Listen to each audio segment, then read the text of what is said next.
Hormuz প্রণালীর নিয়ন্ত্রণ নিয়ে দিন দিন তীব্র হচ্ছে যুক্তরাষ্ট্র ও ইরানের সংঘাত। মঙ্গলবার রাতভর ইরানের দক্ষিণাঞ্চলীয় শহর, উপকূলীয় দ্বীপ এবং হরমুজ প্রণালীতেও ব্যাপক হামলা চালিয়েছে মার্কিন বাহিনী।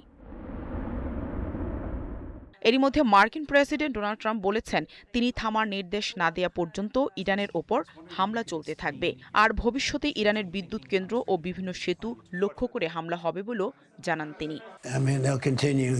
আমি যতক্ষণ না বলবো যথেষ্ট হয়েছে ততক্ষণ মার্কিন বাহিনী ইরানে হামলা চালিয়ে যাবে। এরপর আমাদের লক্ষ্য হবে বিদ্যুৎ কেন্দ্র ও সেতুগুলো। শেষ পর্যন্ত আমরা সবকিছুই ধ্বংস করব। আজ রাতে এবং আগামীকাল রাতেও হামলা করা হবে। আলোচনার টেবিলে না আসলে তাদের সব বিদ্যুৎ কেন্দ্র ও সেতু গুঁড়িয়ে দেব।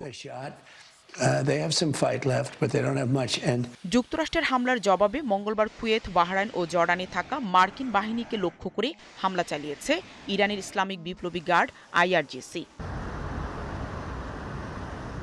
এদিকে ইরানের বন্দরগুলোর ওপর পুনরায় অবরোধ আরোপ করেছে যুক্তরাষ্ট্র। তবে হরমুজ প্রণালী দিয়ে চলাচলকারী জাহাজগুলোর ওপর 20% শুল্ক আরোপের পরিকল্পনা থেকে সরে এসেছেন ট্রাম্প।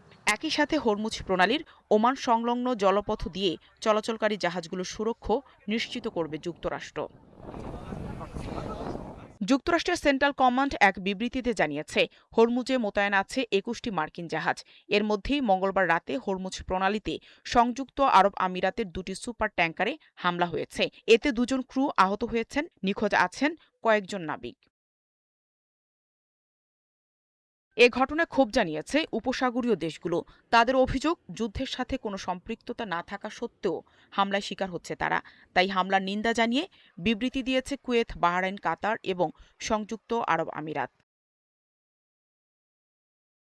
অন্যদিকে জাতিসংঘ মহাসচিবকে চিঠি দিয়েছেন ইরানের স্থায়ী প্রতিনিধি আমির সাইদ ইরাভানি। সেখানে তিনি লিখেছেন, যুক্তরাষ্ট্র ভুক্তভোগী নয়, বরং আগ্রাসী শক্তি।